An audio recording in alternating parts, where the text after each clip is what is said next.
So it's been almost 3 years since I last talked to you, and I remember that the political dynamics in Britain, they were very different from where they are right now, because at that time there was this two-party system as such. There were the Conservatives who've now ruled for 14 years before the 2024 election, and then there was the Labour Party. But somehow now we are seeing that it's the Reform UK party led by Nigel Farage of all the people, which is topping the polls. Do you believe that the other traditional parties like Conservatives and Labour, they are under immense pressure to imitate Farage, to out Farage? I don't think that they're under immense pressure to imitate Farage. They are under immense pressure to do something about his exponential rise in terms of public popularity personally and the state and rating of his party in the polls, which is not quite the same thing.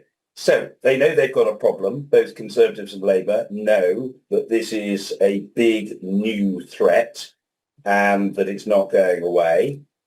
And so they've got to do something about it if they're going to reduce his poll share and increase theirs. I'm not sure, however, that I would agree that they're under pressure to imitate. And if you ask me, are they imitating reform? Are they sort of trying to pander to reform or to copy reform? I think I would differentiate really between the two major parties. I would say that the Labour Party is simply trying to formulate a coherent immigration and asylum policy and thereby to stem the tide of disaffection and drift to reform and to do the right thing by the country. I think the Conservative Party is making a more hardline attempt to imitate reform because I think that it thinks that at the last election it lost a huge number of votes to reform, and it naturally sees itself as a right-wing party that is potentially comfortable in right-wing terrain. Personally, I think if the Conservatives do try to imitate reform, it won't help them because, first of all, Farage is a much more effective spokesman for his party than Kemi Badenoch is for hers. And secondly, whatever Kemi Badenoch's personal opinions may be, she suffers from the problem that she was herself a member of the last government, and the last government failed big time on tackling immigration. All right. So, the reason why I've said that there's somehow this feeling that the traditional parties, the Tories and Labour, they're trying to out Farage is because I do see that they're all drifting towards the right. So, for example, Shabana Mahmood, who up until a year ago was a very vocal pro-Gaza voice within a British political scene, all of a sudden she's coming up with policies like if there is a pattern of particular protests and they are done repeatedly, then we're going to limit those protests. So I do think that very much like what Tommy Robinson and all the United the Kingdom rally had been doing last month, somehow it feels like even the Labour have taken a cue from them and they want to win over this whole anti-immigrant wave that has become so popular. So, in that regard, and I'd also like to ask you, do you really think immigration is like the biggest problem that is faced by the UK right now, or is it an overblown issue? I don't think immigration is the biggest problem that the country faces. My own personal view, Muneeb, is that the biggest problem that the country faces is the cost of living crisis, and more specifically, the huge, as yet unmet challenge of delivering the growth that will ultimately enable us to tackle long-term and systemically that cost of living crisis. So my own view is that in that sense, politics hasn't changed. The economy is still crucially important. However, insofar as people think that the poor state of the economy is partly explained by the population pressure, the pressure on public services, then inevitably it elevates the importance of immigration as an issue. So I don't think over a 5-10 year period immigration is the most important issue facing the country, but I certainly accept that at the moment it is an important issue. Do I think that the government is in danger of copying extreme parties. I genuinely don't think that the government is in danger of doing that. I think I'd say two things to you about that. First of all, if the government didn't make any attempt to tackle the immigration issue and to reduce the scale of people, the numbers of people coming into the country, then it would rightly be excoriated. People would say, oh, well, they're not making any effort at all. If they do make an effort, simply by virtue of being the government's policies are noticed. They're sometimes the subject of legislation and public announcements and particular initiatives. So they're bound to get very heavy coverage, more so, to be honest, than the policies of the Conservative opposition. So I think there's an inevitability about that.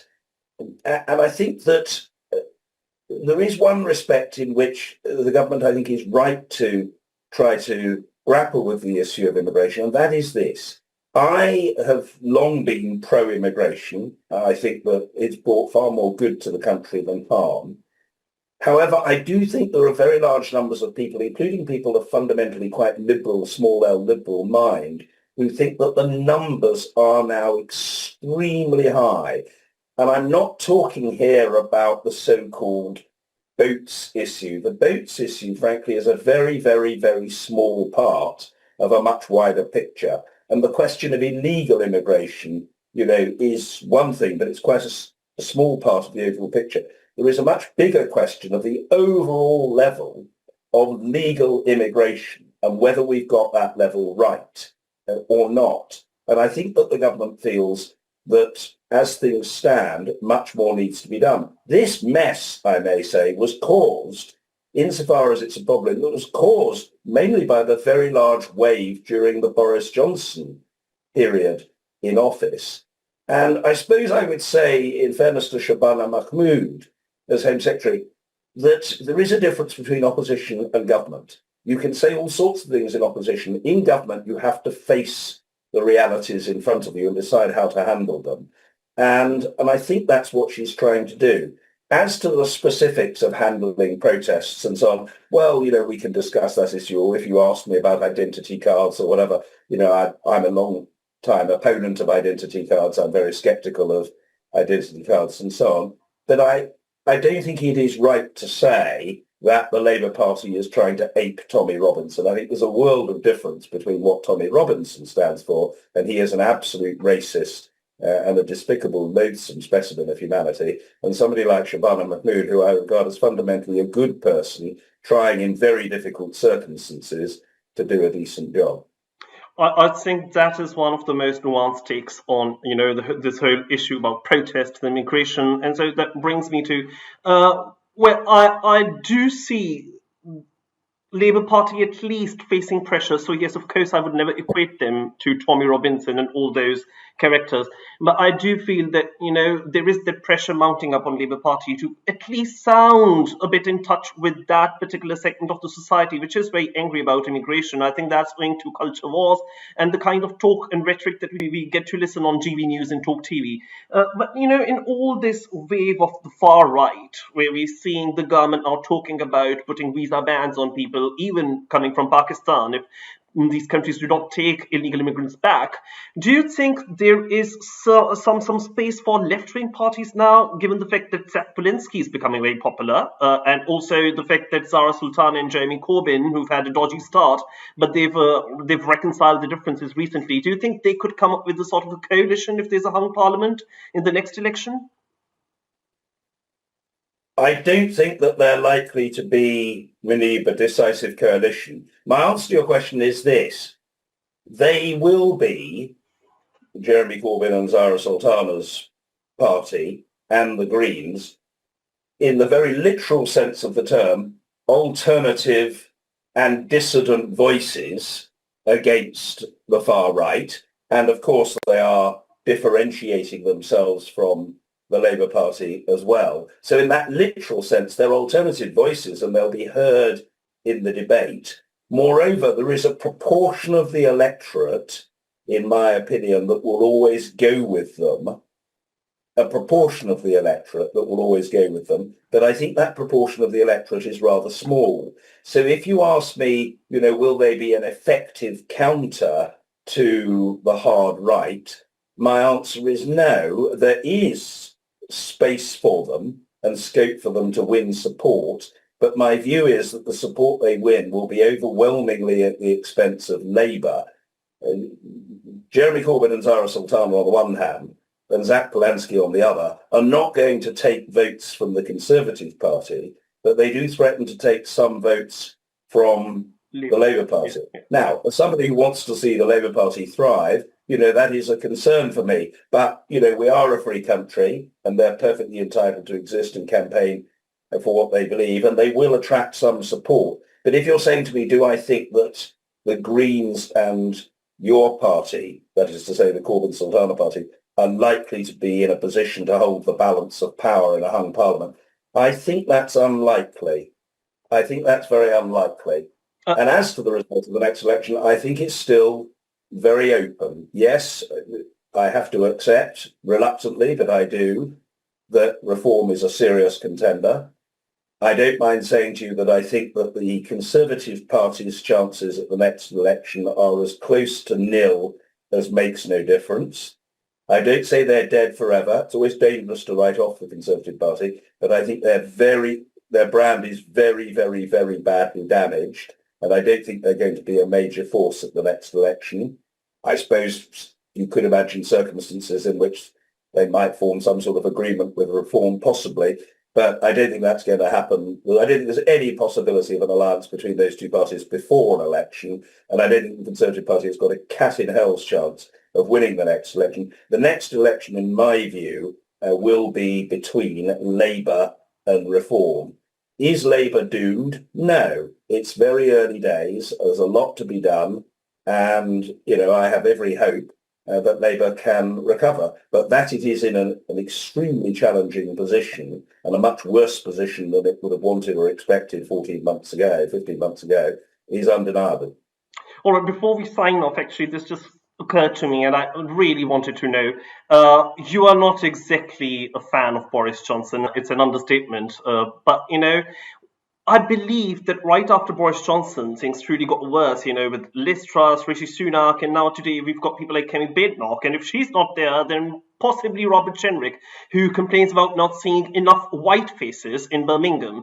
Would you agree with me that it's only gotten worse, even worse than Boris Johnson?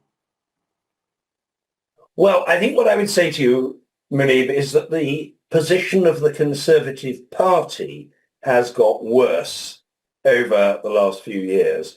I don't think that necessarily means that all who have followed Boris are worse than Boris. Boris Johnson left the Conservative Party in a very bad state, and more importantly, he left the country, in my view, in a very bad state. What has followed has not been any sort of recovery at all. The Conservative brand was very, very, very badly contaminated. And so there's been no recovery under Liz Truss, Rishi Sunak and Kemi Badenoch. If you're asking for a sort of ranking list, I would say that Boris Johnson is far and away the most untrustworthy Prime Minister of my lifetime. And I would say the single most incompetent holder of the office has been Liz Truss. Rishi Sunak is something of a rival in the stakes, not in that he's dishonest and not in that he's incompetent, but he was certainly spectacularly out of touch. And I don't want to be unkind about Kemi. I don't wish to be unkind about her. I don't have bad personal relations with her. But I'll just put it bluntly. She's simply not up to it. She's just not up to it. She's simply not up to it. She hasn't got the political skill set to mount a serious challenge. She's way below the level. She's, if you like, got eyes bigger than her tummy. She may aspire to be a leader, but she's not a leader. She's not a thinker. She's not a particularly good communicator. She's just not up to it. Now, the Conservatives at some point may replace her, but if their answer is Robert Jenrick, well, then they're asking the wrong question. That's not going to work. That's simply not going to work. But my own view is that all the names currently talked about, and there aren't very many because there aren't that many remotely credible figures to take over from Kemi Badenoch, are besides the point. The Conservative Party may at some point recover, but if it does so, it will probably be under a leader whose name is not yet very widely known in the public mind. I don't say that they'll never recover, but they're not going to recover any time soon. 15 months on from an election which was their worst in parliamentary history, they're polling lower now than they were on July the 4th last year. Yeah, I think I would tend to agree with you on everything, especially what you said about Kemi Badenoch, because I think that the strongest point today is stoking culture wars. That's the only way that she keeps herself relevant, and that doesn't sound very good for any political party, at least, for the survival. So, yeah, but I just don't think, Muneeb, I don't think that, I understand that culture war issues matter to some voters, but I think trying to frame an overall narrative on that basis is misconceived. I just think it's too narrow and it has a nasty sound to it. And the Conservative Party has struggled with the issue of nastiness for decades now. And I just don't think it will avail them. I just don't think it will serve their cause. The truth of the matter is that, in my opinion, if the Conservative Party wants to recover, it would do better to start by very, very candidly admitting the biggest mistake of the post-war period, which was not even its failure on immigration. The biggest mistake of the post-war period has been Brexit. And the Conservative Party is more than any other party responsible for the circumstance that led to Brexit. And yet most of them still support Brexit. Brexit has failed Britain. The Conservative Party is responsible for Brexit. If the Conservative Party eventually gets round to admitting what an unholy mess it made of that matter, it might have a chance of recovery. But until it does so, it hasn't. I think that was a very insightful conversation, one that I was really looking forward to. And thank you so much for your time. I hope it was of interest. Thank you so much for your time. Really nice meeting I wish you well. Enjoy the rest of the afternoon, Muneeb. Thank you. Goodbye.